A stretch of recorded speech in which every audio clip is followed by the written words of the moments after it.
Testing 1, 2, 3. Testing 1, 2, 3. Testing 1, 2, 3. 1, 2, 3.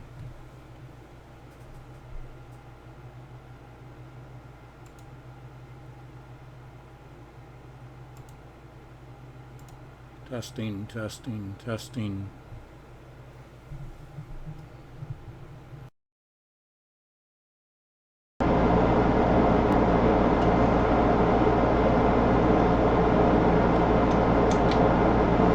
One, two, three, four.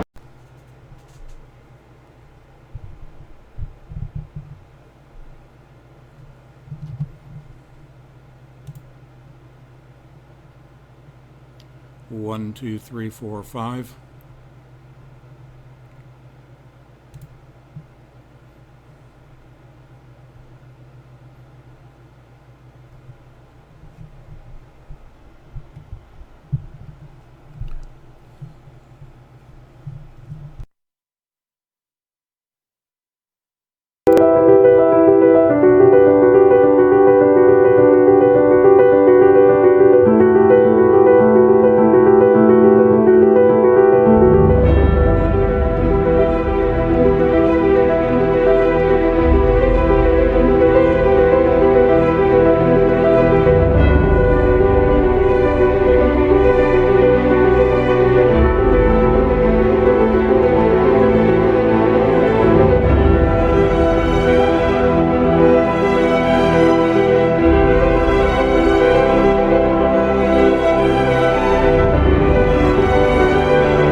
Good evening, my friends. George, I see you in the chat room, and Eileen.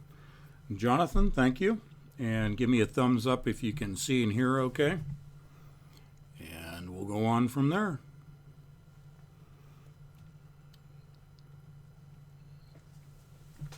Let me know in the chat room if we're doing. Great. Thank you, Eileen. Always quick on the draw. I love it. All right, so audio should be a little bit better tonight. I have the air conditioning turned off. I may have to turn it on later, but we won't have a microphone quite so close to the AC this time. And I have a little different microphone set up here as well.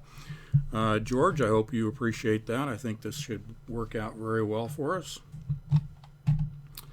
And let me bring it in a little closer. There we are. Okay, so 7 o'clock. I hope this is working out for everybody to join me on Wednesday and Thursday at 7 p.m. Eastern. Changing it up just because here in the neighborhood there's a lot of construction going on. It looks like it may wrap up by next week. I was talking to the foreman, and he said that they're moving along very quickly and should be able to move down the street. So just as a programming note, I'll let you know, but hopefully next week we will go back to noontime broadcast, but we'll just kind of see how it goes. I would like your comment, your feedback, if you would prefer midday.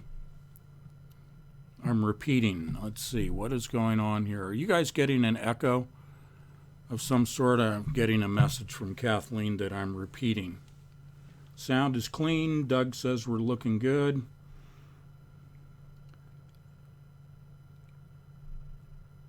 Eileen, you are a tech master. Okay, no echo. Good. All right. So as long as you guys are hearing it all right, that's what matters. Okay. Doug Diamond, my tech support, webmaster, publisher, all around great guy, super competent, totally rely on Doug. Diamond Digital Media. If you need a website, you need video, you need audio, you need pretty much anything that has to do with computers and that sort of thing, get a hold of Doug. You can contact me or go to Diamond Digital Media, and highly recommend him. I literally could not be doing this without Doug, and he has been prompting me on microphones and what to use and how to get things set up. So I think we're making progress here. And let's see. So again, let me know by way of email whether the 7 p.m. or 12 noon, both Eastern time, of course, works better for you. Okay? I'm here to research and report on your behalf. I will modify my schedule to suit the majority of you all who are making all this happen. Okay? Okay. So, with all of that, let's get going. Couple of notes. I've been sending you live stream updates regarding Dutch Since, the earthquake site. And so what I'm asking is that you guys support Dutch Since however you can. He has been really the go-to guy for thousands of people regarding earthquake updates and analysis. He's not just reporting, but he's doing his own analysis. I've been following Dutch since about 2012 and rely upon his information. And that's why I've been keeping you abreast of some of the things that have happened with yesterday in particular. He lost his internet connection just as he was broadcasting the 5.0 earthquake that took place just off the coast of Oregon, Bandon, Oregon, if you know where that is. Sort of south-central coastline of Oregon. And no tsunamis, no damage, no big deal. But for whatever reason, his internet service was cut off right at that moment as he was reporting that. So I just wanted to let you guys know that, I support what he's doing. He's coming under a lot of pressure for his accuracy. And you guys that have been following Dutch, you know really what I'm speaking of, where I'm going at with that statement. So I'll just kind of leave it there. But support him if you can, okay? Critical information. I view it as critical information that Dutch Sense, Michael Janik, that he puts out, and his analysis and his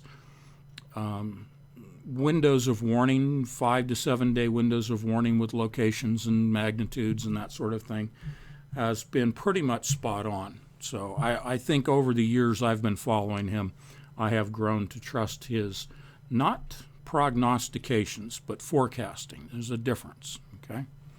So what are we going to cover this evening? I've been sending you a plethora of links and video and whatnot.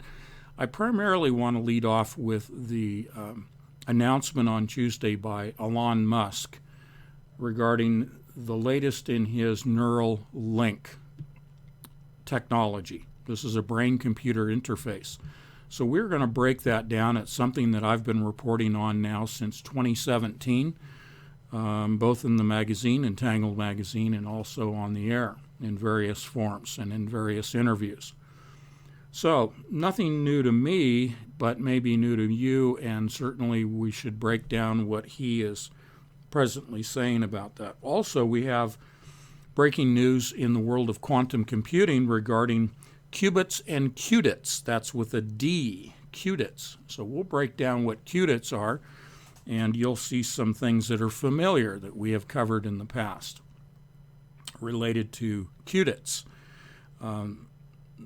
Suffice it to say, this is based upon photons, and D-Wave being the leader in quantum computing, as I have presented over the years, has been for almost 2 years now. They've been using photons in their qubit-based chipsets. But now this is not so much a story about D-Wave as it is about qudits themselves, which are based upon photons, quantum entangled photons. And we will talk about quantum entanglement of photons as opposed to other fundamental particles and why photons are being used. So on that note, let me switch over to the very beginning. I'd like to go to a couple of verses. Genesis 1, in the beginning God created the heavens and the earth. And verse 27 of Genesis, so God created man in his own image. In the image of God he created him, male and female, he created them. Okay? And I have an image of the earth, what I call the blue marble, and I think that's a label that's been used for many years. And now Saturday we're coming up on the 50th anniversary of the Apollo moon landing. And you folks know my position on this. I don't think I have to elaborate too much. I did send a link, I think it was yesterday, regarding the moon landing, but 50th anniversary of the supposed moon landing makes me feel very old. I'm 66 years old, so I remember this event as it was broadcast on television in black and white. I remember it quite well. Bottom line is, and I won't spend a lot of time talking about the Apollo program today.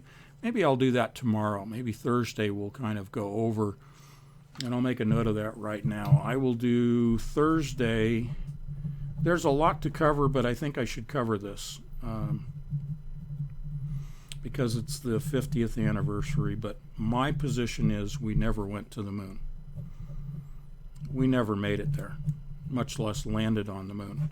And as I said yesterday in an article that I posted on this topic, the simple explanation, and there are many others, is that the spacecraft lacked the proper shielding to block synchrotron energies, gamma rays and X-rays, naturally occurring from star systems, from natural synchrotrons.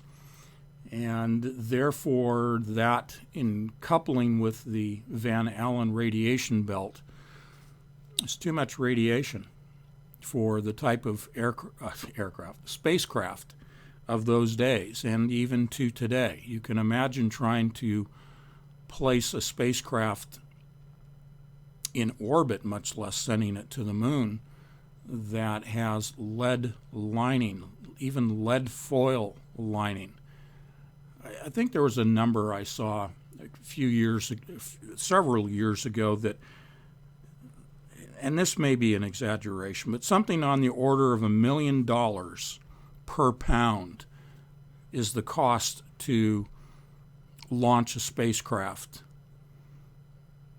into an orbital position around planet Earth.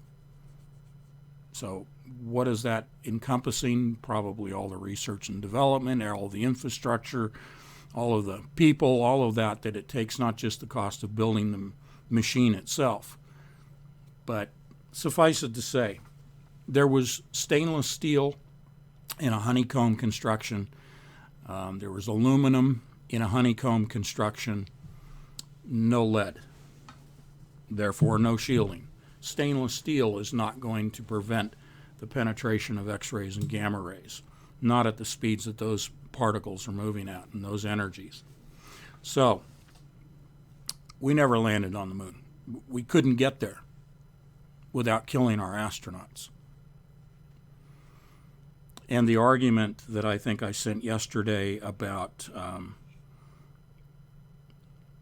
a filmmaker saying that it was impossible to fake it back in those days based on 1960s, 70s film technology. Well, Stanley Kubrick being the genius that we all know, and there are plenty of videos out there demonstrating the evidence that it was faked by Kubrick. Okay? Not because he wanted to fake it, but because he was compelled to. All right, so we'll dive into that maybe a little bit more tomorrow. I kind of went a little further than I wanted to on that. All righty, so I will try to keep an eye on the chat room here tonight if I can. But at any rate, Q-tits, neural lace, maybe a couple of other things we'll get into this evening. We'll try to keep it to 2 hours. We'll take a break after the first hour. Top of the first hour, we will, or top of the second hour, I should say, we'll take our usual 5-minute break, play a little bit of intermission music, and then we'll move right along. Okay, so why in the world is Elon Musk proposing a brain-computer interface, and what is that? And I'll examine that a little bit for you this evening. But in general, why is humanity bent on changing what God created? You know, we all appreciate advances in medicine. We appreciate life extension. We appreciate the alleviation of pain and suffering from illnesses and injuries and deformities. And you know, I was a paramedic for 27 years. I appreciate medicine. And my dad, my adopted dad, was a general practitioner until the age of 80. He was practicing medicine. So I'm not against medicine. I'm not against improving the human condition. But when you start talking about DNA modification, you talk about reprogramming the brain, you talk about uploading memories and perhaps, if you can define it, the consciousness into a computer, the Ray Kurzweil scenario, transhumanism. And now this brain-computer interface from Elon Musk's company Neural Lace. So let me read a little bit from what good old Mr. Musk had to say, but it just begs the question overall. Beyond trying to relieve the pain and suffering that I just described, why is man, and I will say it this way on purpose, hell-bent on recreating what God created in Genesis 1? I'll leave that for you to ponder. Let me read a little bit from the announcement, and I sent you the video about an hour before this live stream started. The presentation in San Francisco by Elon Musk about this neural lace. And a quote from that presentation I'd like to read to you. On stage, Musk talked more about merging with a future artificial intelligence. Even under a benign AI, we will be left behind. With a high bandwidth brain-machine interface, we will have the option to go along for the ride, he said, with his usual understatement. I'm quoting from MIT Technology Review. Now, for the last couple of years, Elon has been talking about AI. He has warned about the dangers of AI, and yet he promotes AI at the same time that he's warning about it. And in this quote, he says, "We will be left behind," a statement he has made for several years, that we will be left behind.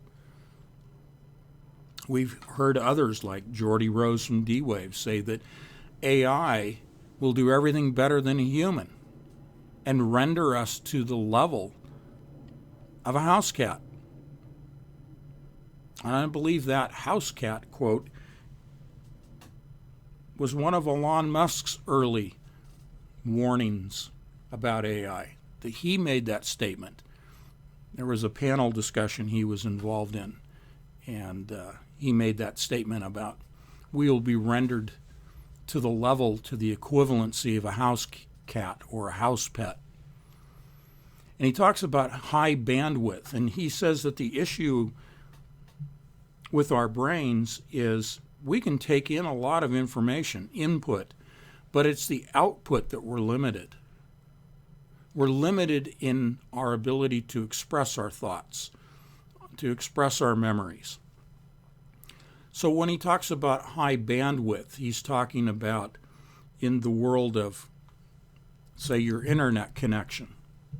Way back in the day when the internet first was founded, we all had basic copper wire telephone connections, and we had those silly modems and the crazy sound, and you'd actually put the handset in a cradle in the modem. So that'll bring some flashbacks for a few people.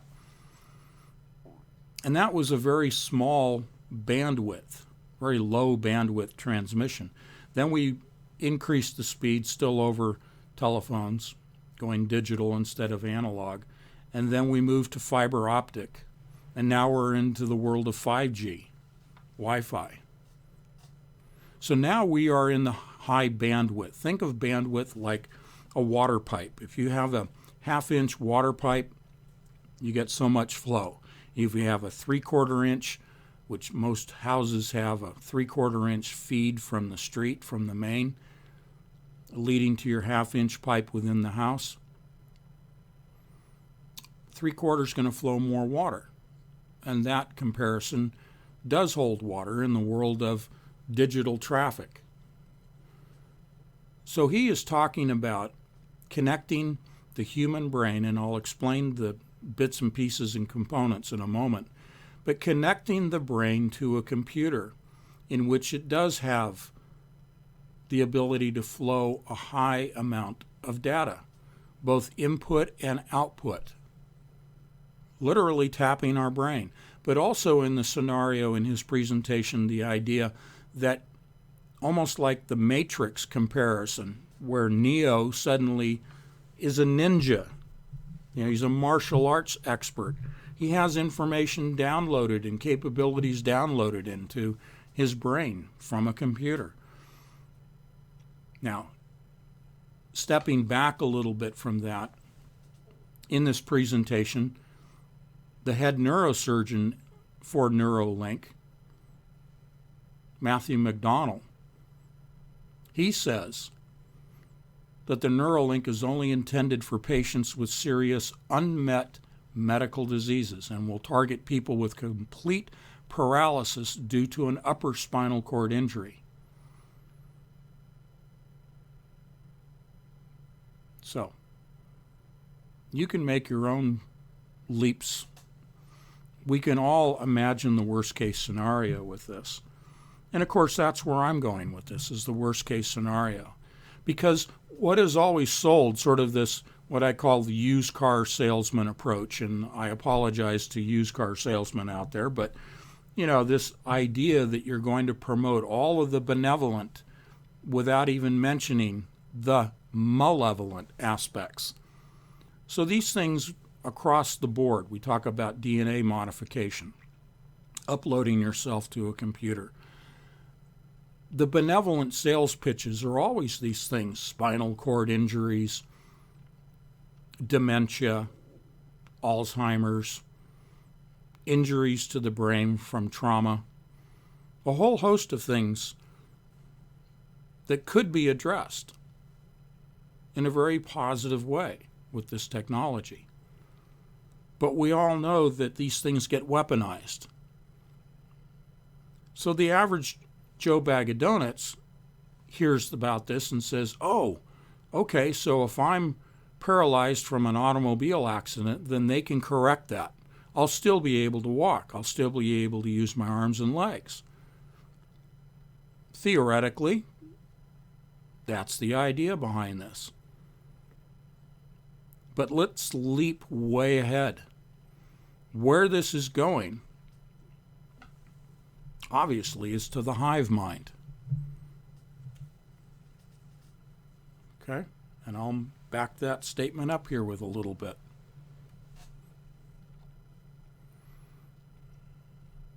Let me get some of my reference notes.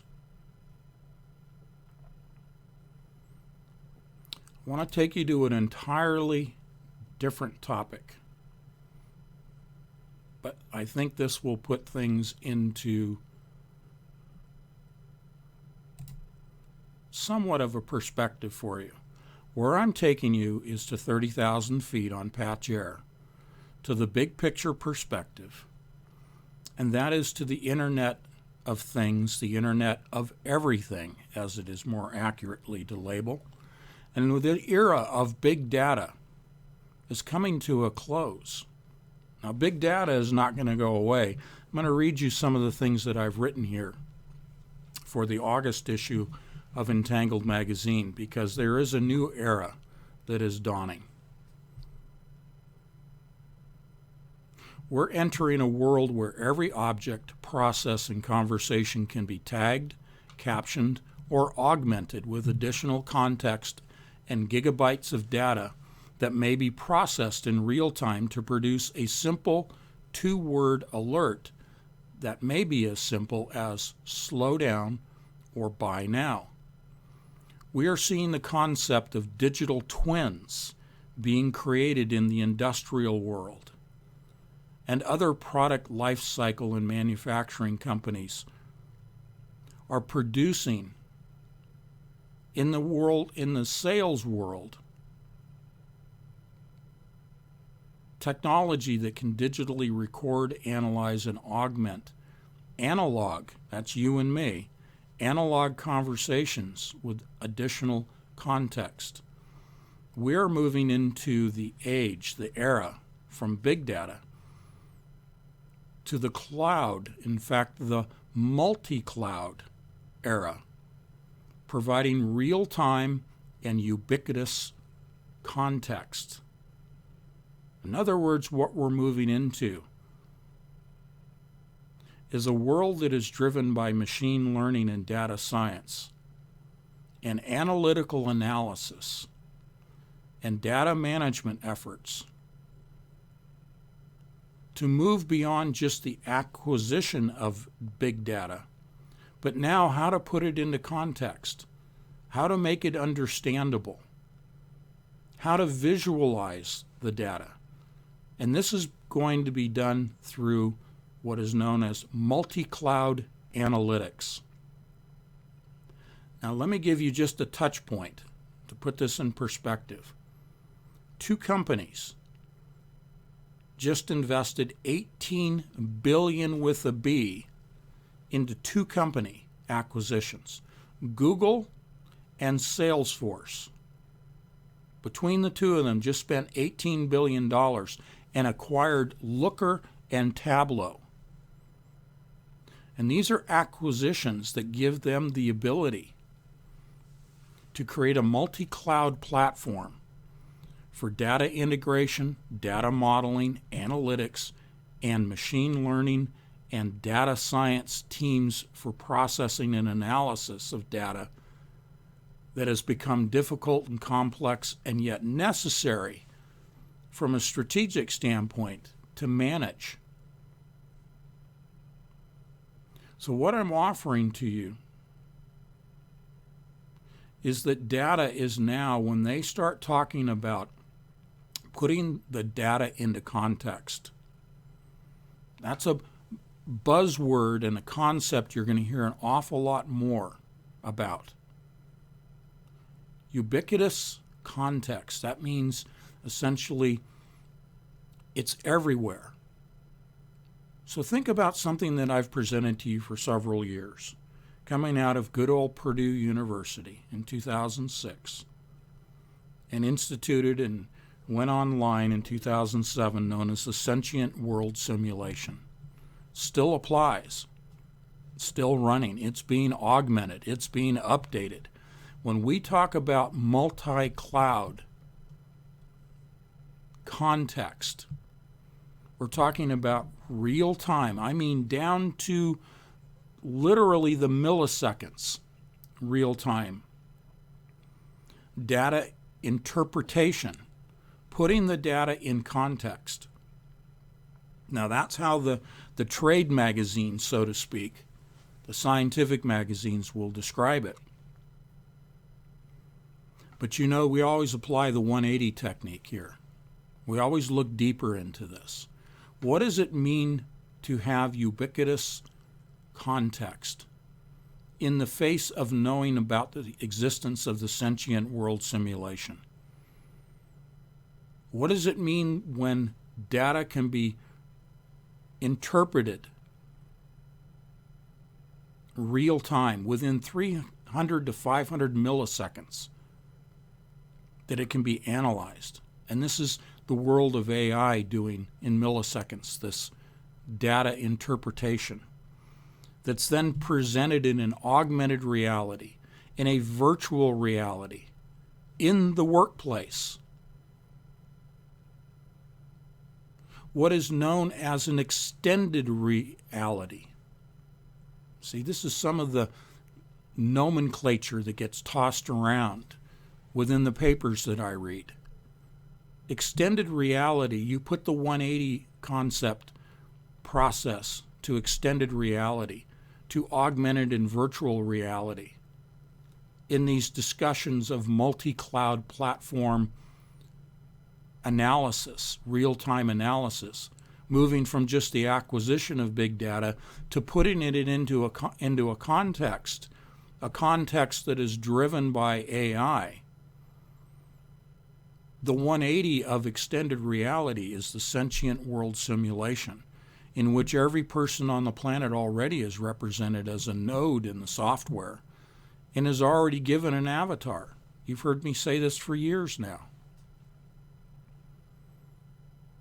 What they're talking about when they say an extended reality where everything is happening in real time, and they're creating this context, they're creating a digital reality that by way of devices like, and it's not just singular with Elon Musk's neural lace, there are other methodologies to connecting you to this extended reality, the sentient world simulation. But these are the devices that will plug you in this new era of context. You see, this new era consists of machine learning and the era of multi-cloud processing.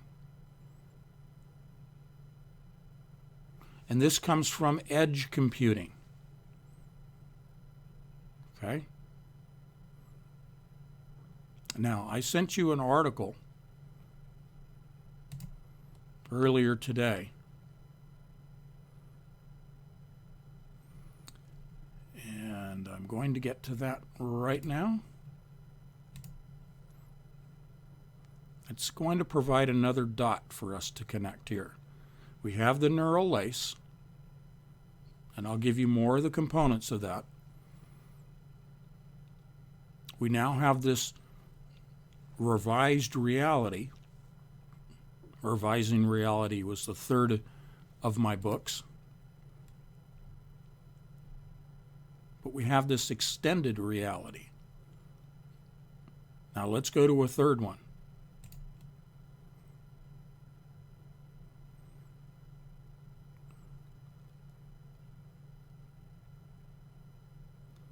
I'm just looking for this link.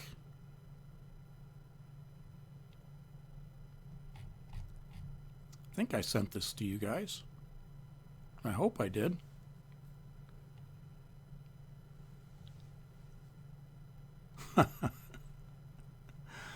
I think I missed sending one to you. This is going to go back to our nanodiamonds, something we've also talked an awful lot about. Okay? Let me just find this for us so that I can quote this directly. But at the edge of the internet, edge computing, we are talking about nanodust. And I've shared with you, especially this year, the idea that product packaging, product labeling, products themselves embedded with sensors, nanosensors. So what I'm going to do, I have this. I thought I sent it to you. It's called Dust Identity. And I'm going to go ahead and post this right now in the patrons area so that you can look at this right now if you want to. I apologize. I thought I had sent it earlier. And I will just call this Dust Identity. Okay, and it's coming your way. So let's take a look at this. I've talked about these nanoparticles embedded in common everyday products. And that's what this Dust Identity is about, okay?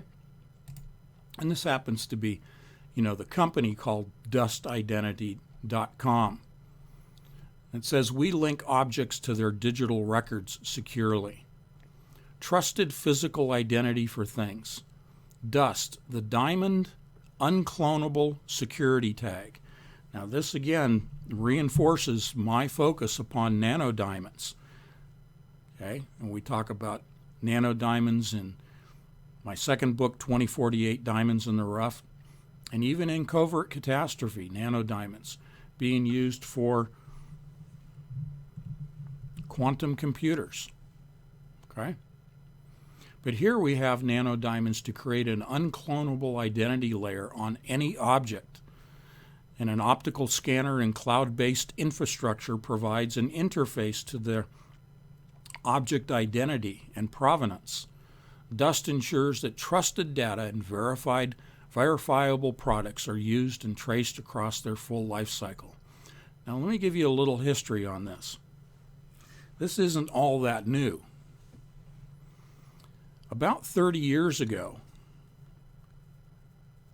the manufacturers of nitroglycerin, TNT, as well as those that were creating plastic explosives like C4, were concerned about theft of those explosives.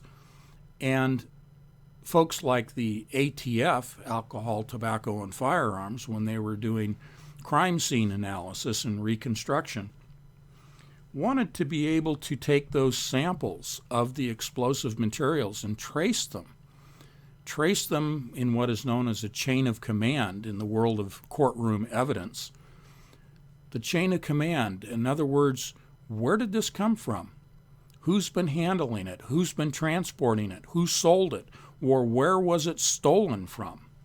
What's its source? What's its origin? Who manufactured the explosives? So these traces have been embedded in explosive materials for about 30 years. So the idea, the traceability, has always been there, but now in the world of nanotechnology, you can actually use nanodiamonds to tag products. Okay? Placing a coating on the product of nanodiamonds. I discussed this in the second book, 2048 Diamonds in the Rough. Nanodiamonds used as a lubricant. Okay, that's not science fiction. a coating of a nano diamond material as a lubricant. You never have to use oil or any other type of lubricant, silicone or otherwise. Just diamonds. Okay? Imagine your engine having a coating of nano diamonds in it and never having to change your oil. Okay, so that's a dot to connect with the neural lace. And the neural lace is our central focus, and we'll get in right now into the nuts and bolts of the neural lace. But look at this. Right here, even here, they're talking about an optical scanner and cloud-based infrastructure provides an interface to their object identity and provenance. So imagine, in our dystopian direction that we tend to take in these discussions, a dystopian scenario in which nanodust is sprinkled throughout the environment, sprayed upon us by aerosolized spraying from aircraft, in the products that we consume, on the wrappers and packaging that we have in our homes. And we are contaminated by these nano diamond dust particles, diamond unclonable security tags. Now we're just like any other object. We can be scanned, and there is a ledger interface. That ledger interface of end-to-end fine-grained transactional recording backed by the blockchain is right here on the homepage of Dust Identity.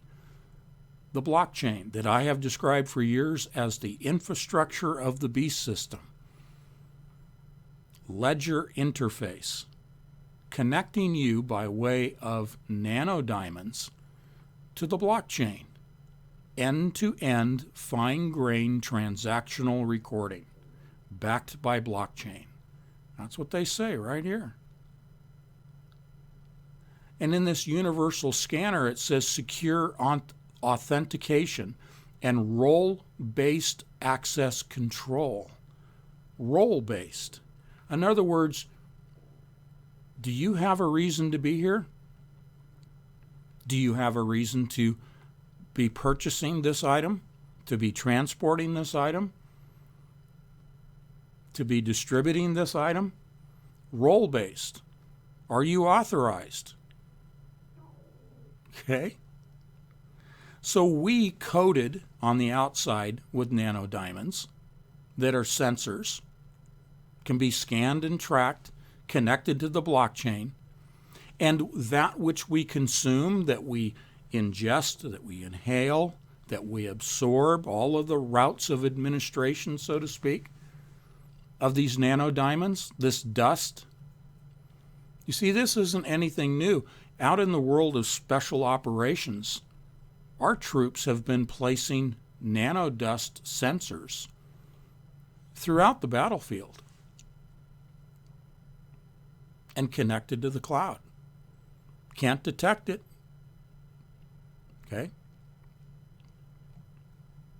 So, there's our dystopian connection where they dust us. Let's go back to Elon Musk.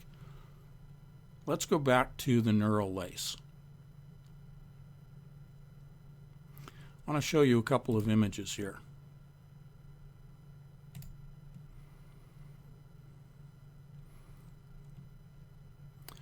This lovely thing, and actually I'm going to put a different image up for you. I have a couple of more. Let's get rid of that. And I may have another one. Nope, I don't. Okay. I'm going to show you this little robot. You've all seen lots of science fiction movies. And you see the guy in the laboratory strapped down to the table, and this machine with a needle or a knife comes drifting over his head while he's strapped to the table in a operating room. So imagine this little device that's up here drifting across in front of your face as you're strapped to the operating room table. And good old Elon Musk is standing there in the operating theater with his mask on, and he's watching you as a prototype, as a guinea pig. And you're about to get laced. And this little thing comes drifting over you, and this is a robot that literally is about to insert fibers through your skull directly to your brain. Now, am I being dystopian? You tell me. Okay? I think I have another image of this guy. Little bit bigger. Pulling back from this. Let's see. Nah, maybe not. Anyway, we'll move along. Here is just a rendition of how this is operating, how this is coming about. And I'll leave that up as I read a little bit to you.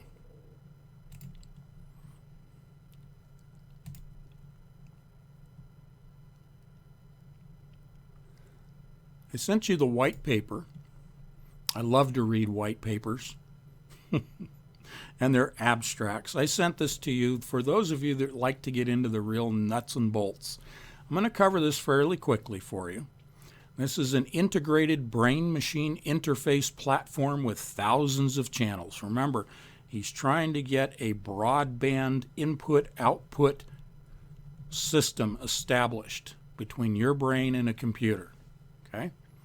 Brain-machine interfaces, BMIs, hold promise for the restoration of sensory and motor function and the treatment of neurological disorders, but clinical BMIs have not yet been widely adopted, in part because modest channel counts have limited their potential. In other words, the bandwidth has been limited. Okay? So you can read through this white paper at your leisure. I want to pick out a couple of numbers here.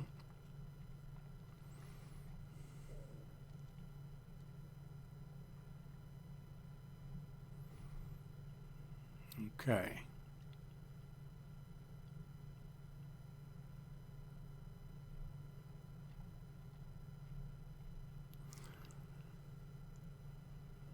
Okay, we are talking about, you see the robot.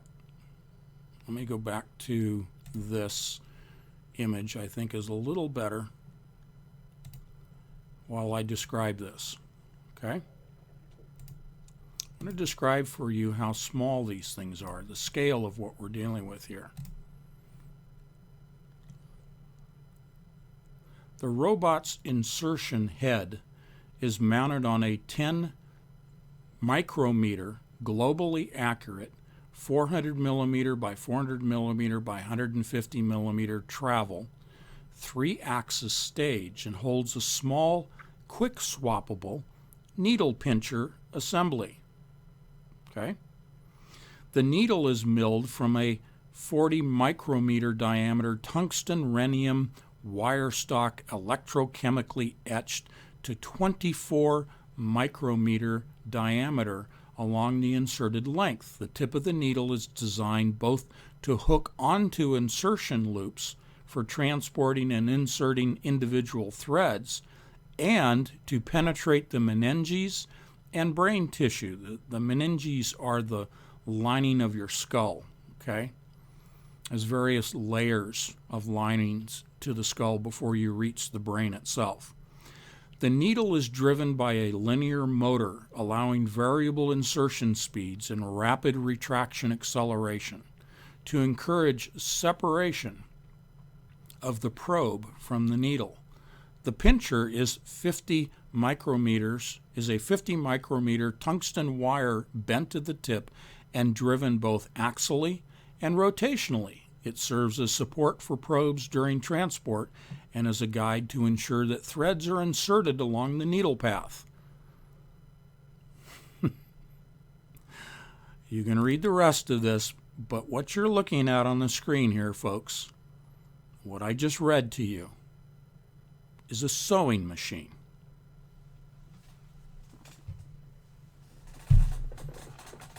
Okay? Kind of brings new meaning to the idea of sutures being placed in your skull, stitches, neural lace being inserted. They're literally inserting threads into your brain.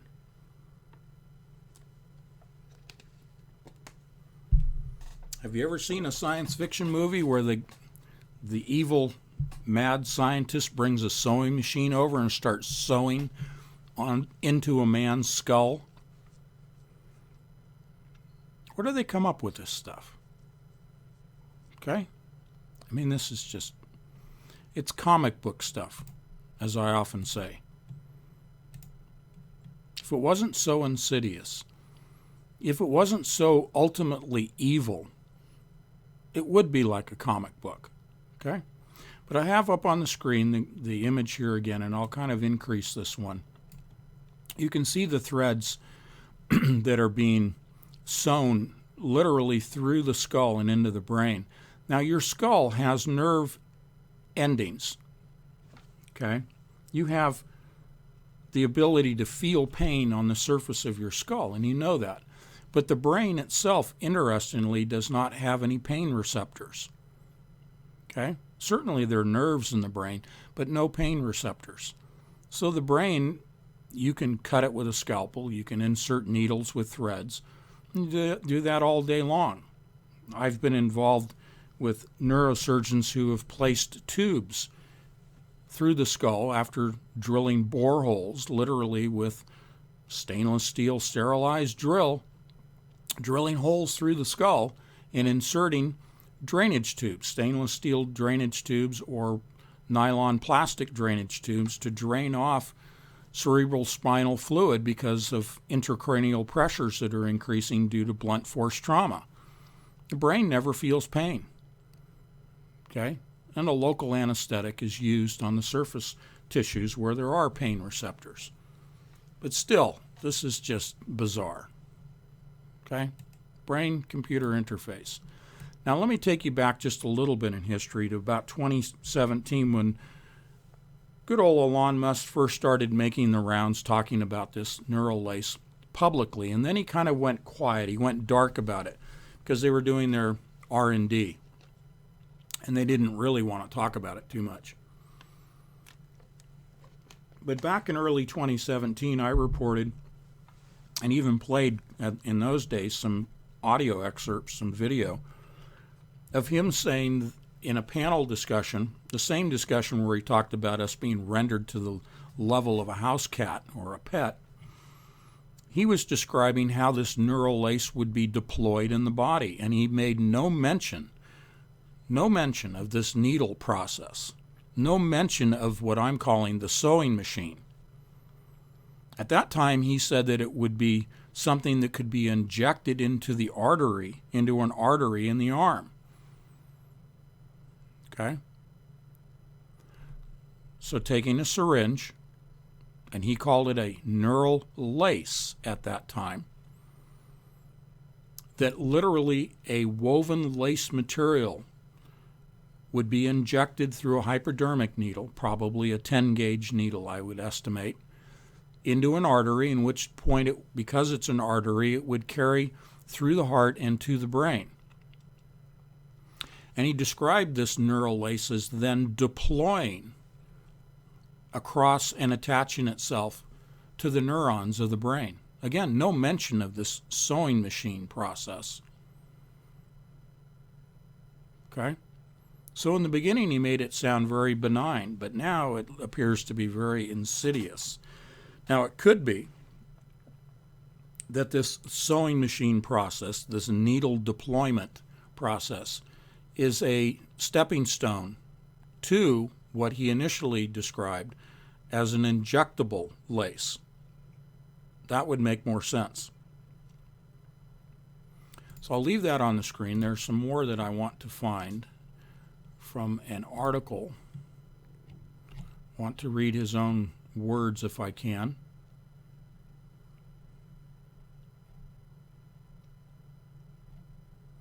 I won't take a lot of time trying to find it. I'm just recalling that there was another article I had seen where he said today, on Tuesday, that this would be strictly voluntary. Strictly a voluntary process to have this neural lace placed in your body. I wonder how long it will remain voluntary. Now, we as Christians, we begin to think, when we hear things like voluntary, we begin to think of things like the mark of the beast. Is the neural lace going to be the mark of the beast? I don't think so. Is it an interface between the hive mind of the sentient world simulation and this new extended reality, as they're calling it? Yes. I think it is a way to be connected that way. But I've offered to you over the years, when we've talked about nanodiamonds, we've talked about nanoparticles, dormant nanoparticles, comprised of DNA, the third strand of DNA scenario that I've presented in the magazine and in these live streams. Think about the logistics that it would take, whether it's a sewing machine process or a hypodermic needle with a neural lace being injected into an artery. If you have to, one by one, somehow create a mark, the mark of the beast, on an individual person, and there's 7 billion people, and if you want to go to Georgia Guidestones and say 500 million population because the rest of humanity's been done away with, 500 million is still a substantial number of people from a logistics standpoint. To individually connect them by way of a neural lace or an injection, even an injection of a third strand of DNA by way of a vaccine, something that I've talked about since 2012, a vaccine being the mode of transport for the third strand of DNA, for the mark of the beast. What I've offered to you is the more practical logistical solution, and that is a combination of aerosolized spraying. And now when we look at dust identity, a liberal sprinkling of nanodiamonds. You can do the same thing with dormant nanoparticles of DNA throughout the environment, placed in the foods, placed in the packaging, placed in the water system. I contend that all of us, for years now, have been subject to taking in these dormant nanoparticles, and that it will be a 5G signal if you, through your free will, decide that you want to take the mark of the beast. And this sounds like a supernatural scenario, but understand, think about yoga, think about people that use DMT, think about people that we've talked about that use trances, that use mantras, okay? That put themselves into a trance-like state by whatever methodology or vehicle. And that opens up your mind to spirits, demonic possession, which is by definition supernatural. So I offer that to you when I say that if you decide through your free will decision that you want to take the mark of the beast, that supernaturally that doorway will be open to the technology, 5G, millimeter wave broadcast signals, are a technological form of spirit. Supernaturally, 5G as a spirit entering your body because you have opened up your mind, you've opened up a doorway, you've opened up a portal in your spirit, no different than if you are accepting a spirit to enter into your body through yoga, DMT, etc., etc. You open up your mind to possession when you accept the mark of the beast. And that removes the restrainer. And the restrainer being removed allows the penetration into your body of a 5G signal, a technological form of a demonic spirit. You can't separate the physical from the spiritual.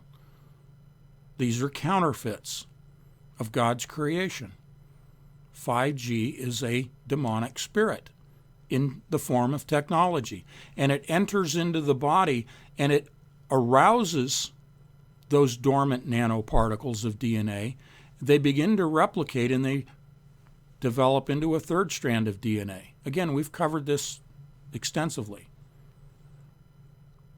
The result of that is on the forehead or on the hand a visible external mark indicating that you now have a third strand of DNA. And that third strand, just like these nanodiamonds from the dust identity, those being connected to the blockchain, the dormant nanoparticles through 5G are now connected to the blockchain.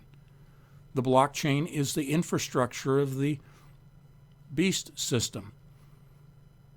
It is the actual architecture. It's the wiring, if you will. It is the actual software of the beast system, blockchain, that comprises this connection to the hive mind. So where does that leave if we're talking about a third strand of DNA connecting you through the blockchain into the hive mind, extended reality as they're talking about, with the multi-cloud platform as the new era? This real-time processing of data, moving from big data, the era of big data, to multi-cloud platform processing in real time, driven by AI. Because that's the new era, the extended reality era.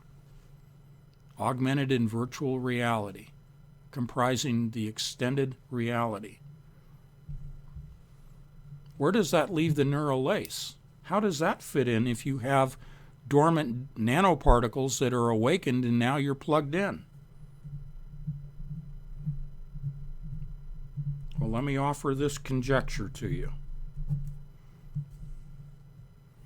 From everything that I've been reading about these advances in technology related to transhumanism, which the neural lace is a form of transhumanism, it is the connecting, that's for the so-called elite. That's for the so-called power brokers. That's for those that are in positions of leadership and influence and wealth. This is not intended for the connecting of what I have described as the serf class of humanity, because make no bones about it, there will only be two classes. So I'll give you another touch point. I sent you the video from Tuesday's worldwide announcement and presentation by Elon Musk in San Francisco, and you know my view of San Francisco and the Bay Area and Silicon Valley in the south end of the San Francisco Bay. Why they use that location, because it's purely satanic. I know, I grew up there. And I gave you all of the physical evidence, the landmark evidence of satanic worship in the Bay Area. So he announces, Elon Musk, his neural lace in San Francisco for spiritual reasons. But this is for the elite. When I've looked at all of the technologies I've been able to examine in transhumanism, the broader agenda of transhumanism, this is not intended for Joe Bag of Donuts. This is not intended for the paraplegic and the quadriplegic and the Alzheimer and dementia. Those are the guinea pigs. Those are the used car salesman examples. That's the public relations image that they put out. This is for those in positions of power and control, because they want to achieve immortality. I've said for years that you follow the money, look at the venture capital, look at the primary research going on in Silicon Valley, and it is the defeating of death through biology, through quantum computing, through artificial intelligence driven by quantum computing. Biology and quantum computing, and by extension AI. And the neural lace, the transhumanism broader scope agenda, is for the purpose of, and the money is directed this way, towards defeating death. This is to achieve immortality for those at the top level of the two-class society that the New World Order is pushing on to humanity. We know from Scripture that a third of mankind will be killed. We know that there are wars and rumors of wars, and there are battles. And yes, there's even Gog, Magog, and Armageddon. There's going to be significant reduction in the population. And their view of this entire scenario, including the book of Revelation, is that they are furiously, at a parabolic rate, building out technologies to defeat death. You see, they don't want to be judged by God. They know God through the return of Jesus Christ. And Jesus Christ returning with a sword. And it says in Scripture to, know basically about it. It's right out there. To cut off the heads, to slay the kings of the world. The leadership of the world is the role of Jesus Christ as he returns very soon. And so they are trying to avoid judgment. They are trying to find a way to achieve immortality through technology. And while they do that, availing themselves of things like the neural link, the neural lace. Okay? Connecting themselves to a computer they believe is a way to do an end run around God's judgment. But they're not going to make this technology available to Joe Bag of Donuts, because that is the serf class. The remnant of humanity is to be enslaved. Well, God has a different plan for us. God has a different plan for humanity. Okay? So as we go to taking our first break, don't be discouraged by this. Put it in the realm of comic books. That's my weird sense of humor. That's my way of dealing with this. I've cited for you many times the scripture of God laughs in derision at their plans. God laughs in derision at their plans. I kind of paraphrased a little bit. But God scoffs and laughs at this stuff. He doesn't want humanity to suffer. But he is passing judgment on humanity. And humanity has to make the right choice. You and I have made the right choice through the redemption of Jesus Christ, our Lord and Savior, through the washing of our sins, the justification of our sins, through the shedding of his blood, the one true Messiah who was resurrected, who ascended to the right hand of God. The true Messiah, not the Mashiach, not the Antichrist, but the true Messiah. We've made the right choice. Therefore, there's no fear in this. And I offer to you, as you examine this evidence of evil, that you adopt that idea, that you counter the fear by laughing in derision at it, and view this stuff that I present to you and Kathleen presents to you as if it's written in a comic book. So let's go to our first break. Put some music on. I apologize if it's really loud when the music starts, so turn your volume down ahead of time. And we'll take about 5 minutes. Okay?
And we are back.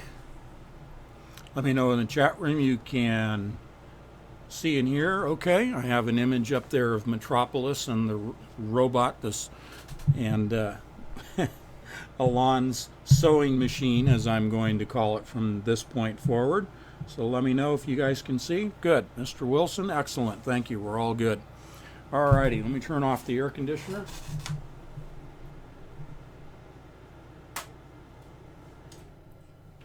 A little less background noise. I'll go ahead and struggle on through the sauna. It's very tropical here today. About mid-afternoon, the heavens opened up and looked like we were going to have another monsoon. It's very hot and humid, and it's going to be even more so tomorrow, but that's okay. We'll get through it. That's why God invented air conditioning. All righty. So let me read a little bit here by way of an introduction. We're going to shift gears a little. The image I have on the screen is from the movie 1927 film by Fritz Lang, Metropolis. I think it was in one of the earliest live streams that we did. I talked about Metropolis. I think it only fitting that we bring it up again tonight. So I'll leave that image up for you, and I'm going to read a little bit. The plot of Metropolis. In the future, in the city of Metropolis, wealthy industrialists and business magnates, I think it's pronounced magnates. It's not a magnet, an electric magnet, or a ferromagnet. It's an industrial or business magnet. Wealthy industrialists and business magnates. Magnates. You know, I'm from California. I have a little trouble pronouncing things like the rest of the country. And their top employees reign from high-rise towers, while underground dwelling workers toil to operate the great machines that power the city. Joe Fredersen is the city's master. His son, Freder, idles away his time at sports and in a pleasure garden, but is interrupted by the arrival of a young woman named Maria, who has brought a group of workers' children to witness the lifestyle of their rich brothers. Maria and the children are ushered away, but Freder, fascinated, goes to the lower levels to find her. On the machine levels, he witnesses the explosion of a huge machine that kills and injures numerous workers. Freder has a hallucination that the machine is Moloch, and the workers are being fed to it. When the hallucination ends and he sees the dead workers being carried away on stretchers, He hurries to tell his father about the accident. Fredersen asks his assistant Jehoshaphat why he learned of the explosion from his son and not from him. So I'll skip down through all of this, okay? And there's lots. Great movie, outstanding movie. You really need to watch Metropolis, the original, okay? The workers follow the false Maria from the city to the machine rooms, leaving their children behind. They destroy the heart machine, which causes the workers' city below to flood. The real Maria, having escaped from Rotvang's house, rescues the children with Fredder's and Jehoshaphat's help. Grote berates the celebrating workers for abandoning their children in the flooded city. Believing their children to be dead, the hysterical workers capture the false Maria and burn her at the stake. A horrified Freder watches, not understanding the deception, until the fire reveals her to be a robot. Rotwang is delusional, seeing the real Maria as his lost hell, and chases her to the roof of the cathedral, pursued by Freder. The two men fight as Fredersen and the workers watch from the street, and Rotwang falls to his death. Freder fulfills his role as mediator by linking the hands of Fredersen and Grote to bring them together. This movie came out in 1927. Of late, Kathleen and I have been talking about Kabbalah. And in the Kabbalah, the most modern contemporary version of Kabbalah, the rabbis predicted, but it was a self-fulfilling prophecy. They prophesied that in 1840, the industrial age would hasten the return of their Mashiach. Bear that in mind, and I've elaborated on that, but bear that in mind as if you get the opportunity to watch Metropolis. Realize in 1927 was when the real founding fathers of quantum mechanics were publishing their papers, and the new theories and the new axioms and the new laws were all being laid down as the cornerstone and the first course of foundational building blocks, resulting in what we have today as quantum mechanics as the hub, the center of all modern scientific disciplines. Bear that in mind, and bear in mind Sanctuary.ai and their professed goal of creating synths, synthetic life forms, that they claim will be indistinguishable from humans and will have an artificially intelligent mind that by their creators, understanding only God can create, but their human creation of artificial intelligence being possessed, and I use that word specifically, possessed of abilities greater than a human. All aspects of a human as they prognosticate about their sins. What we are seeing today, Fritz Lang was warning the world about in 1927. Because he understood, and you look in this movie, you will see the pentagram. You will see representations of Satan all through this, including in the names. This is very biblical, this movie. And understand, this was filmed in Germany. Okay? During the Weimar period. It was set in a futuristic urban dystopia. And we have the two-class society. We have the workers and we have the elite. What I just described to you before the break, this is where they want to go with things like the neural lace. That's for the elite. That's for them to have access to all of the knowledge. Not the workers. The workers are down in the catacombs enslaved to serve Moloch. Okay? He was way ahead of his time, but you understand, he was tapped into the information that Kathleen and I have been sharing with you. He understood that this was a Kabbalist agenda. The Kabbalist, the modern version of the Kabbalist agenda, arose out of Germany before World War I, before World War II. It's what's behind the industrial era, the Industrial Revolution. Kabbalah is what is behind what we're talking about today with the extended reality, the multi-cloud-based, AI-driven, blockchain-connected, sentient world simulation of the extended reality. That's the vision of Kabbalah to hasten the return of their Mashiach, the Antichrist, and to enslave humanity. Again, I urge you to watch Metropolis. Absolutely fitting to all the things that we have been talking about. Okay? Let's go back to the neural lace for just a moment. I want to show you a slide up here that shows you the chip.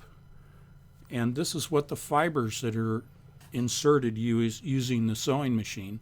This is the chip that the fibers are connected to. And you see the little USB port up here labeled D. Okay? All macro scale. Very easy to put together. Standard classical computing lithography is used to create the chips. And this is literally the interface to a computer using just a simple USB port. So that increased bandwidth of input-output is accomplished in a very simple present-day technological manner. I think the only hurdles they've had, so to speak, has been this avoiding of the public outcry until it was the right timing. Hence, 2 years of near silence on the part of Elon Musk since 2017 talking about his neural lace, because if they brought it out too soon, there perhaps could be a great deal of pushback from humanity. So they needed another 2 years of programming of humanity so that it was more acceptable, more palatable, in fact, more attractive, even to the extent, and this is where they're going with their sales pitch when they talk about the operating of prosthetic limbs and curing Alzheimer's and dementia in general. People will demand it. You see, this is the Hegelian dialect again. Problem, reaction, solution. It's the common sales methodology. Sales scenario. Problem, reaction, solution. So now you have society believing in things like the movie The Matrix, that it's achievable, that it's doable. You have people that have become so enamored with their present interface devices, their cell phones, that given the opportunity to do away with having to carry around this cell phone, which just seems so prehistoric in comparison to the neural lace, people will begin to demand, the early adopters will line up for this. And say, yeah, give it to me. I don't want to carry around any device. I want my cell phone. I want my device. I want my interface in my head. Now, I offer this to you by way of the nuts and bolts. What you see on the screen here is the chip will be implantable. Let me find. This will all be self-contained. This will be Wi-Fi. This will be non-USB. This will be a Wi-Fi connection. Let me look at my file here. I think I have another image for you that I can share.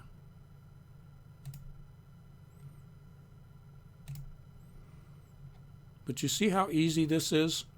People are so easily manipulated into the technology, into enslavement. People are willingly walking straight into enslavement.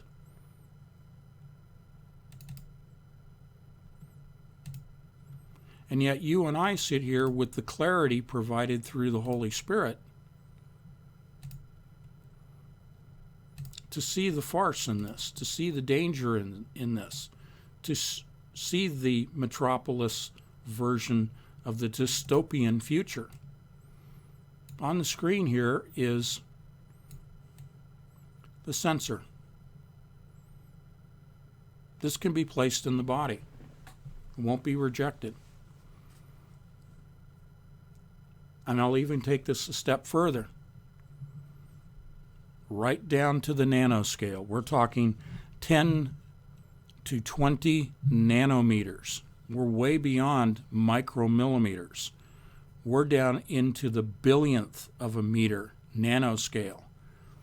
10 billionths to 20 billionths of a meter nanoscale.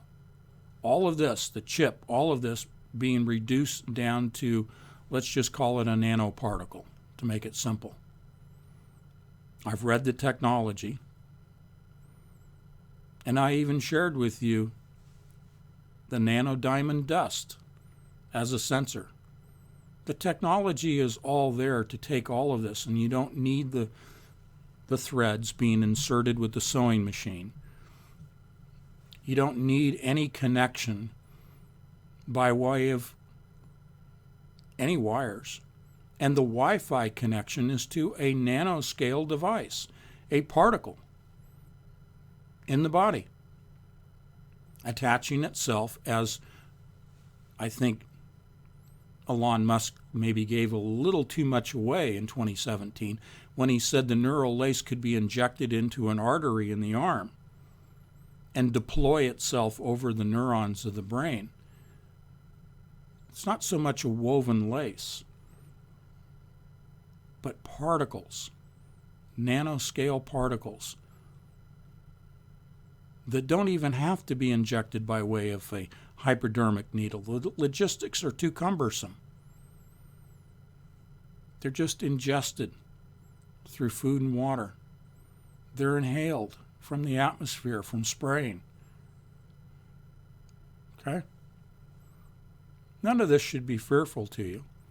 Having the full armor of God provided through the Holy Spirit, there's no reason to be afraid of any of this.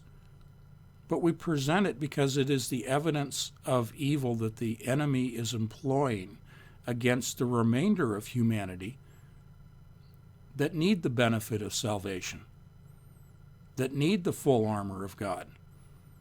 Certainly we have nanoparticles in us, and certainly if they want to deploy a neural lace in the nanodiamond scale scenario for a brain-computer interface, the full armor of God is the only answer to it. And I contend that all of that is already in place. It's already in our bodies. I've been presenting this information from the scientific literature since 2013. So it's already here.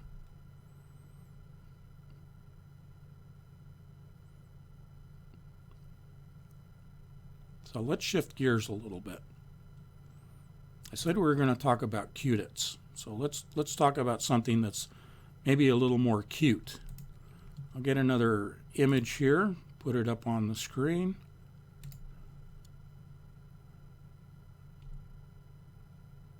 And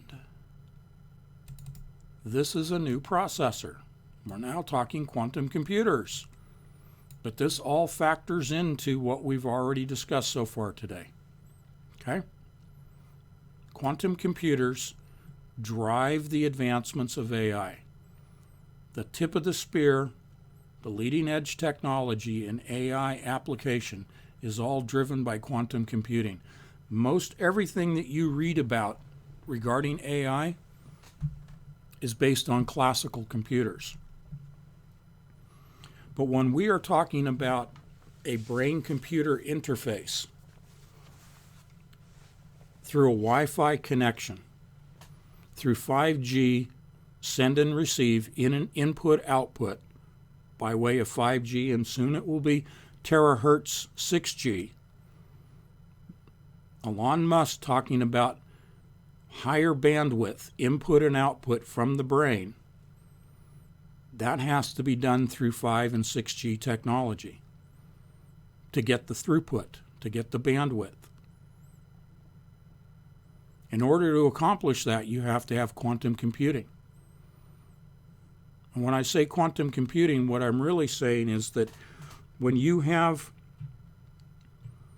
those that will be the elite, who will have access to this highest form of AI,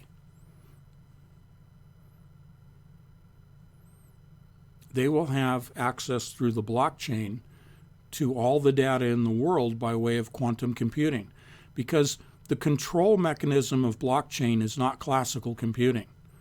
Sure, the contracts, the transactions, the issuance of Bitcoin and Ethereum and other cryptocurrencies happens by way of classical computing. And that's where, at the classical computing level, they will talk about decentralized blockchain. But the control of blockchain is centralized, and they don't talk about that. And the way that you, in a central manner, control the blockchain is through encryption. And the encryption is sourced through quantum computing. Okay? So that's the quick overview that I'm giving to you. But the folks that will be enslaved by this blockchain extended reality environment, those that will be enslaved will be likewise controlled by quantum computing. You see, classical computing is falling by the wayside. I shared with you a week and a half ago that due to the ending of Moore's law, the doubling of transistors on a chip every 18 months, because they're down to the atomic scale now with transistors, with millions of transistors on a chip. At the atomic scale, the level of one atom for one transistor, that's the end of Moore's law. That's the end of classical computing. That's as far as it can go. That cannot track and control all of the humans on the planet simultaneously. That's the beast system description. In order to track and control, even if it's 500 million people, but certainly if we're talking about in the billions of people, you cannot do that even with an exascale, an exabyte scale supercomputer. Those are just designed for problem solving. They're not designed for control, because control requires simultaneous control. It requires combinational control. It requires combinatorial optimization to control all the buying and selling, as Scripture says. To control all facets of a person's life requires quantum computing. And I'm showing you the new chipset of qubits. Okay?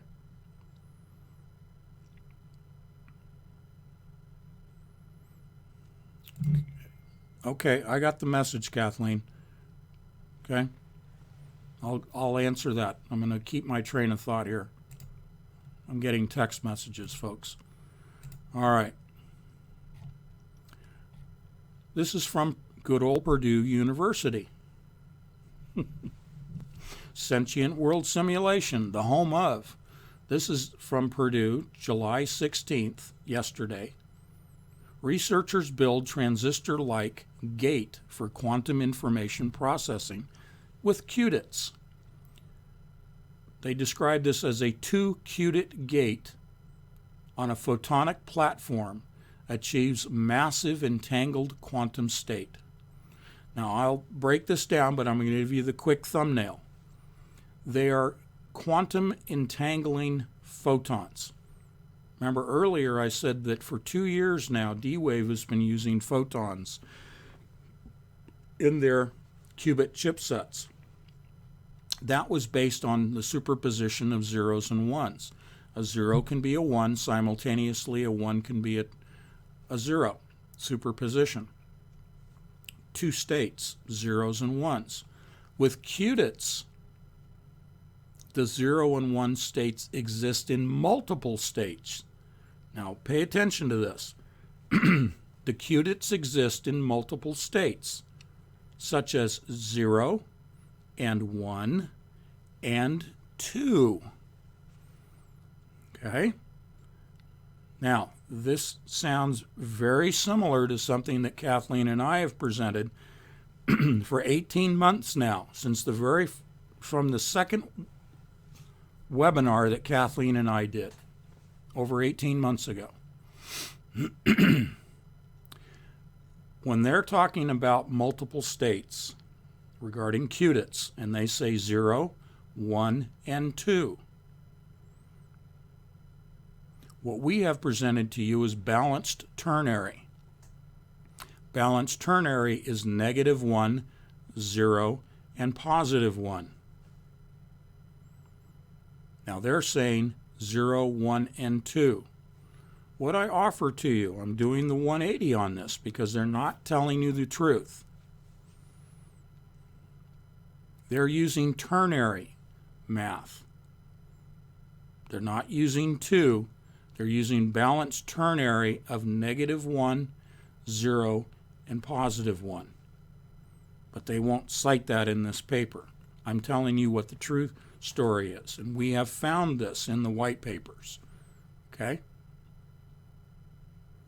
But suffice it to say, they are talking about multiple states instead of just the superposition that a typical electron, or in the case of D-Wave using photons, where they're sticking to superposition of 0 and 1. Okay?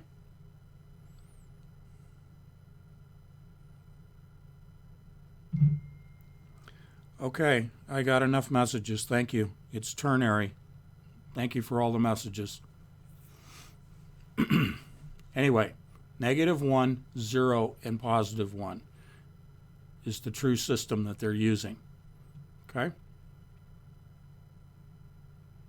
says here that the gate creates one of the largest entangled states of quantum particles to date. In this case, photons. Entanglement is a quantum phenomenon that allows measurements on one particle to automatically affect measurements on another particle, bringing the ability to make communication between parties unbreakable or to teleport quantum information from one point to another. Okay? So let's talk about this a little bit, because some of you have sent me in the last few days the article regarding the photographing of entangled photons. Now, that's legitimate. Okay? I'm not going to debunk it. Photons can be photographed. It's not a big deal. Showing them in a state of entanglement is no big deal either. The point here is that they're coming right out in the open and saying that they're using light. And what is Lucifer, right? So, again, that's a touch point of evidence of where all this is coming from. It's straight from Lucifer. Photons, this goes back almost 2 years. Okay? Photons in the laboratory are now being produced on an industrial scale. Photons that are entangled being produced.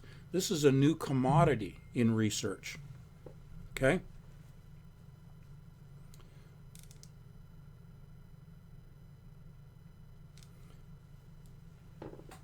It used to be very expensive, very labor intensive to produce entangled photons. Now it's basically being mass produced. What I'm getting at here is that they are accelerating the development of quantum computing. And as they do that, it continues to accelerate that leading edge tip of the spear of artificial intelligence. It is giving them, on the worldwide scale, the ability to track and control people through quantum computing. And they're using light to do that. Now, I'm not going to get into the nuts and bolts of this today. Maybe we can get into it a little bit tomorrow. I just want to give you the overview of where quantum computing is going. But the ternary of -1, 0, and +1 represents the movements, as Kathleen and I have demonstrated for you. We did, remember the board, the black plastic board that we had, the magnetic board, and we had all of the colored rods that we put up on the magnetic board, and we were showing you the building out of the movements of Satan here on earth, the system that he's trapped in of recursive movements. Laying down, he's 1, standing, or laying down, he's 0 from a position of 0, and standing up vertically, he's 1, but then he lays back down to 1, -1, laying back down over to +1 of the ternary system. That's what he's restricted to. And yet he calls that, when he's, for example, standing vertically and giving an account to God, when he stands vertically, he is challenged by God each time he moves to the vertical position. I know this sounds strange, it sounds bizarre, but he has to give an account to God every time he stands vertically in the 0 position. But Satan will claim that he's in a position of superposition, making more of himself than he really is. He's standing on 0 and he's vertical, giving an account to God, before God, as a 1, and saying to humanity, I'm a 1 at the same time I'm a 0, and I'm a 0 at the same time I'm a 1. Okay? So that's an insight into the spiritual movements of Satan. But it's reflected here in this article about qubits and quantum computing. I find that fascinating. And yet they call it an advancement. Okay? So again, I'm going to just keep it at that level for tonight. We may go a little deeper into it tomorrow. Okay, there was a question, and let it see. Question for Anthony. Okay, so let me just stop for a moment, because we have about 15 minutes. I want to address a question that I was alerted to about the size of the chip. Let me see if I can find that in the chat room. If you want to post your question again in the chat room about the size of the chip, were you talking about the chip with the neural lace?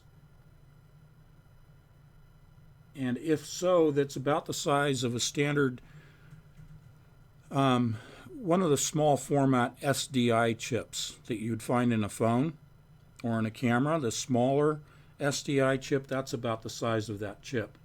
Okay?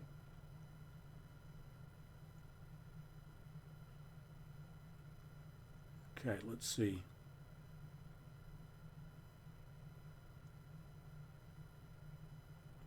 Yeah, I'm not seeing it. So go ahead and post it in the chat room, and as well as the other. Oh, the QDIT chip. Okay, the QDIT. It's almost like the cute chip, the QDIT chip. Let me get over to that because I'm looking at my notes. The size of that chip. Okay, I'm going to turn on my air here. Thank you, George.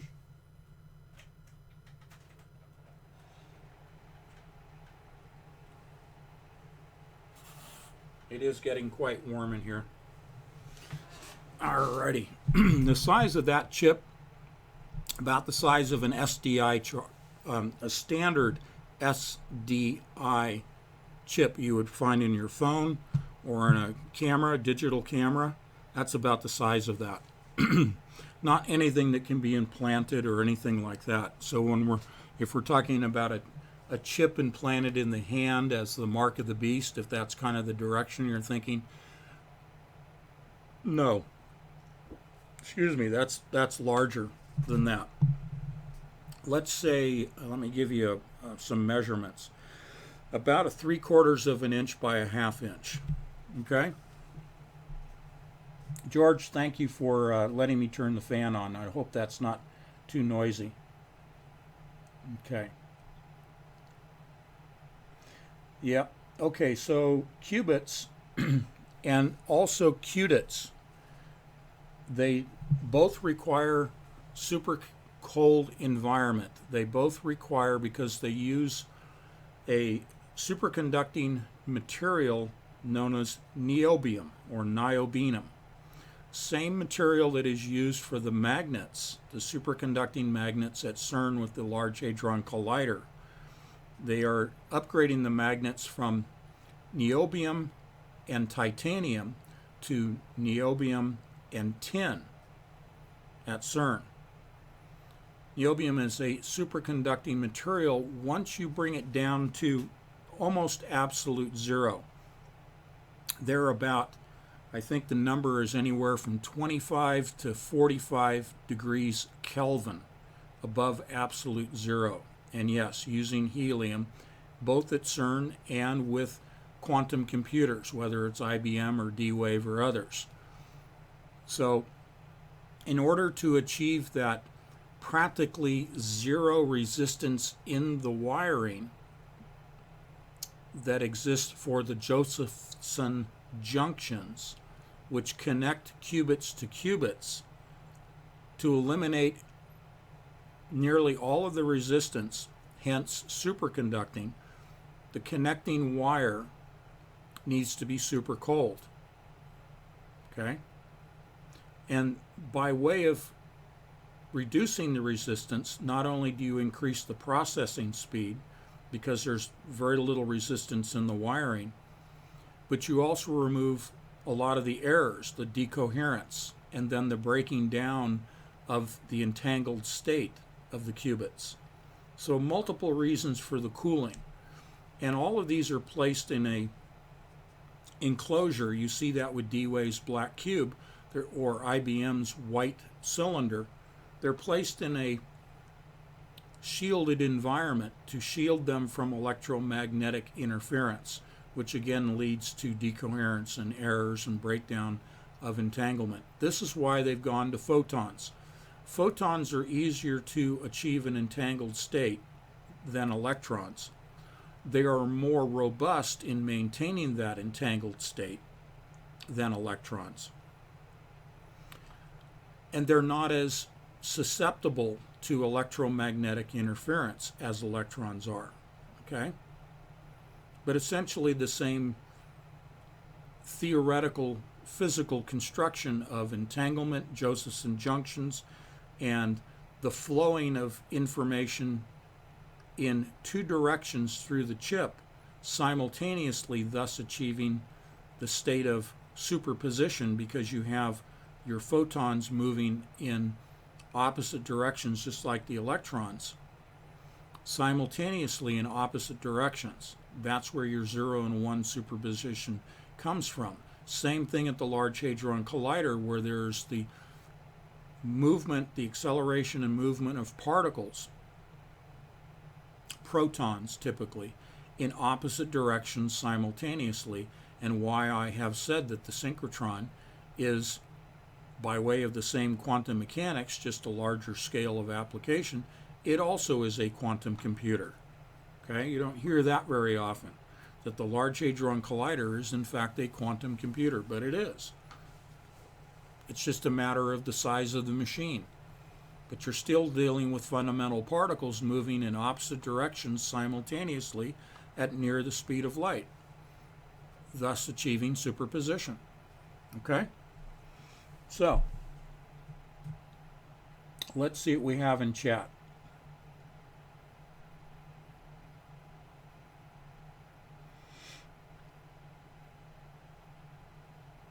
Crazy night and crazy information. Okay. The point is that you cannot put qubits or qubits in an everyday Joe Bag of Donuts computer. It requires very specialized equipment and environment. I agree with you, and I just described that environment and that equipment. And no, you can't put that in a standard PC, and it never will happen that way in our lifetime. And I don't believe that there is that much time left for the advancement of quantum computing to the PC level. It does require, because of that entangled state that's very fragile. So let's talk about what was mentioned just before the question and answer. I was reading about the teleportation of entangled particles, and a couple of you have been sending to me lately a follow-on article that was first published in 2017 that I talked about back in 2017 about the teleportation of quantum entangled information and the achieving of quantum entangled particles at a distance. Specifically, I was talking about the Chinese, who were able to send encrypted information from a ground-based transmitter that was entangled. These were photons on the ground, entangled with photons in an orbiting geosynchronous satellite. The entangled photons, one above the Earth and down below, as above, so below, they exchanged encrypted information from the Earth to the satellite and back. This requires quantum computing. Quantum computing, along with the AI that I said, is at the heart of the highest form of encryption, because they were able to render RSA encryption vulnerable to quantum computing, because quantum computing was able to find, and they did do this with D-waves, able to find the prime factors in the algorithms that comprise RSA coding, which is the 2048 and the 4096 algorithms of Peter Shor. They were able to discover the prime factors, so then they could develop their own private key, encryption key, for quantum entangled, photon driven, encrypted communication. This is what the Chinese did. And this has been proven in the laboratories here in the United States as well. And they call it teleportation of information. And that really is not the proper term to be using, because there's no physical transmission of physical particles, including photons. We're talking about an information exchange represented by the change of state of entangled particles. The change of state represents the transmission of information. The change of state is defined as the spin. Now you have up spin, down spin, and you have horizontal spin. If you change the spin, in other words, change the state of one particle that is entangled with another, if I change one from a down spin to an up spin, it changes its entangled partner from an up spin to a down spin, the opposite. Okay? And that's representative of shared information, 0 and 1, up spin, down spin. You change the direction of spin, you change it from a 0 to a 1 or from a 1 to a 0. They call that teleportation of information, but that's a misnomer, because the average person would think, oh, it's like Star Trek in the transporter. They're teleporting particles, solid matter. They're not. They're just changing the state of entangled particles, representing the change of 0 to 1 and 1 to 0. Okay? All right. Let me see what you've got in the chat room.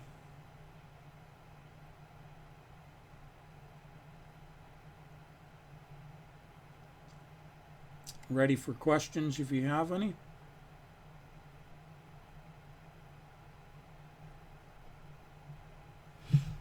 Okay. We're just about coming to 2 hours here. Andy had a question: how will our brain communicate with computers since we can't think in their language? Of question. How will our brain communicate with computers since we can't think in their language? Well, that's a fair question. Okay, Andy, let's go ahead and take that. Let me give you an example. Facial recognition. An AI system looks at an image. Okay? AI breaks that image down into bits, zeros and ones. Zeros and ones are then transmitted. Same thing with our spoken voice. Spoken voice, I'm right now speaking to you, and that's converted to zeros and ones by my computer, and then your computer decodes that pattern of zeros and ones, and you hear it as my words, my spoken words. Through 5G millimeter wave Wi-Fi connection with our brains, the same thing. Because what is happening is that we're transmitting information as zeros and ones. So we talk about the nanodust.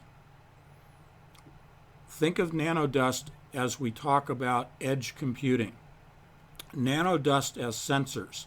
If you look up edge computing, it will describe to you sensors, typically on the nanoscale, some on the atomic and molecular. But the point is, at the edge, those sensors have a limited capacity for computing. Then they send the computed information to the cloud.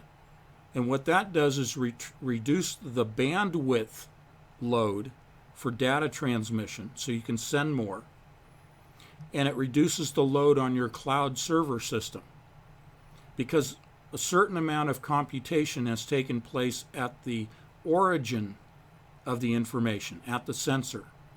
When you think about the nanoparticles in our body replicating into a third strand of DNA, which includes attaching to the brain and modifying the brain, you now have nanocomputers doing a limited amount of computation, establishing through Wi-Fi that connection, transmitting zeros and ones from your brain by the nano devices, represented as that third strand.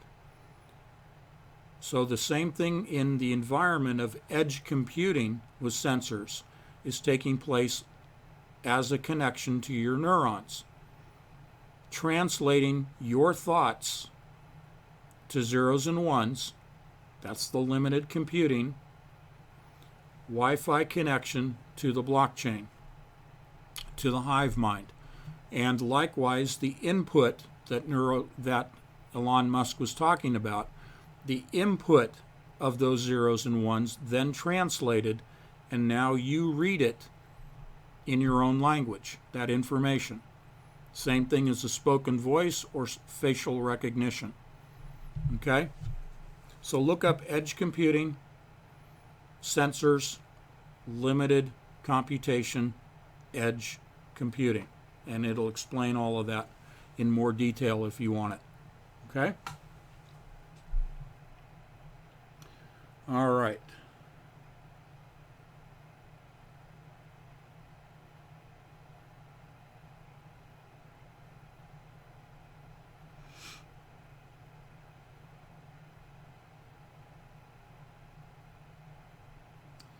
Let's see what we have.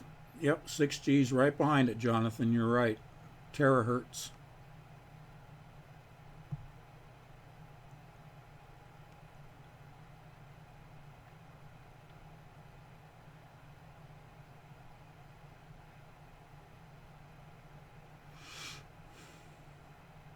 Yeah, Jordan, it's edge, like the knife edge. EDGE. Edge computing.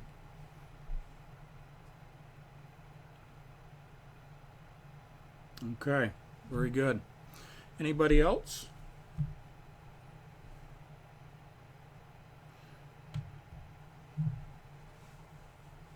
Okay, good.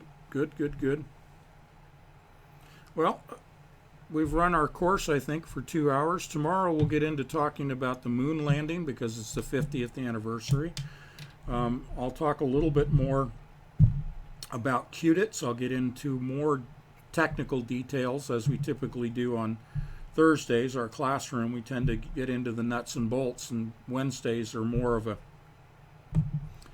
overview of the topics. Okay. So just last note I'm looking at here from my notes on Elon Musk, talking about the high bandwidth for input and output, that the problem that we have right now is that our brains are so slow in that output. We can take in a lot through our senses, our sensory system.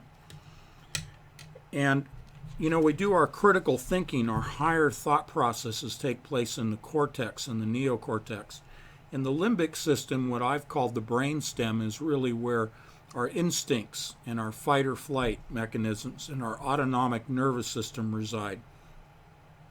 But what they're offering is an in-between, between the cortex and the brain stem, the limbic system, offering to connect the brain at that tertiary level, that intermediate level.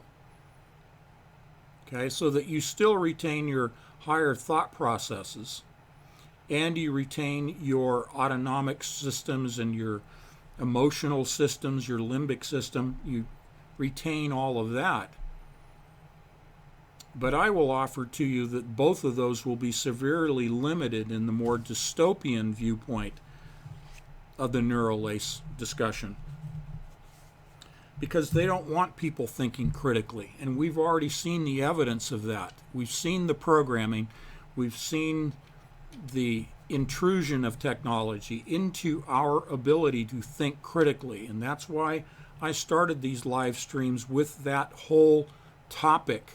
And it's still reflected in the home page, the landing page of my Patreon page, is that I encourage people to think for themselves, to be independent thinkers, to think critically, to question, to define, to drill down to the hidden meanings, to drill down to the origins, to not just be a passive receiver of information, but to always question and dig down. And when you find the ancient origins to technologies, it all points back to Lucifer, points back to Satan. Here on earth, it's Satan.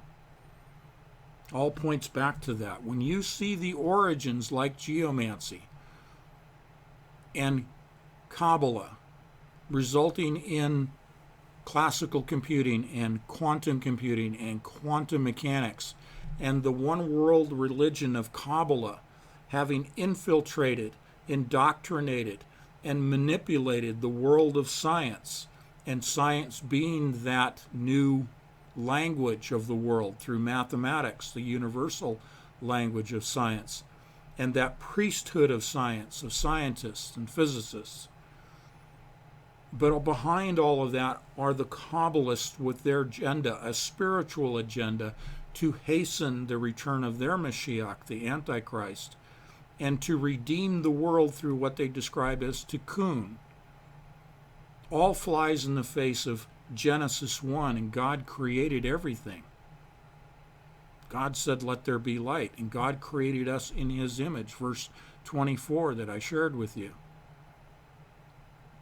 Satan hates what God has created, and therefore is applying the spiritual Kabbalah to influence the technology through quantum mechanics into deceiving the world into believing that quantum mechanics, quantum science, artificial intelligence, quantum computing, DNA modification, and neural lace brain-computer interface leads to solutions.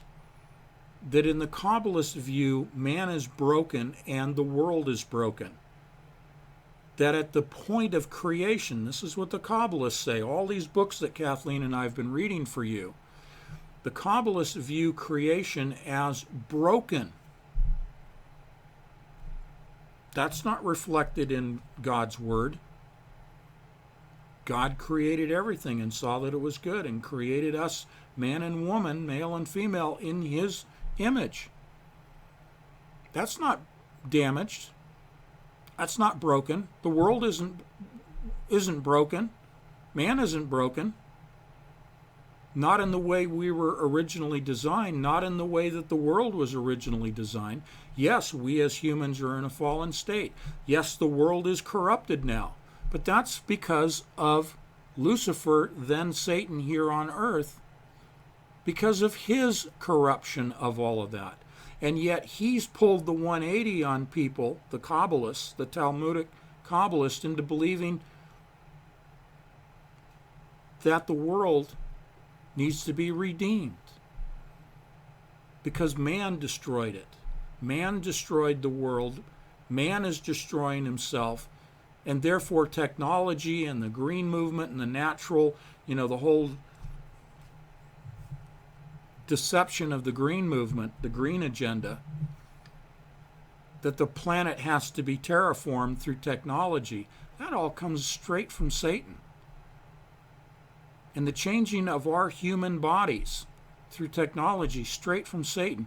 Again, I'll close by saying, drill down, go down deep, be a critical thinker, look at the origins of everything that are going on today. Look at the origins of all this evidence of evil, and you will see the evil for what it is. But don't be in a mindset of fear or discouragement, because this is all according to God's plan and according to his timing. What we need to do is reach out to other people so they understand this and that they can come to a salvation and a relationship through Jesus Christ and have this full armor. Okay? So, thank you. Appreciate you being here as friends for 2 hours. And Lord willing, we'll be back together 7 p.m. Eastern Time for another couple of hours, I think. There's always plenty to present. So thank you, my friends. God bless. And we'll talk to you tomorrow.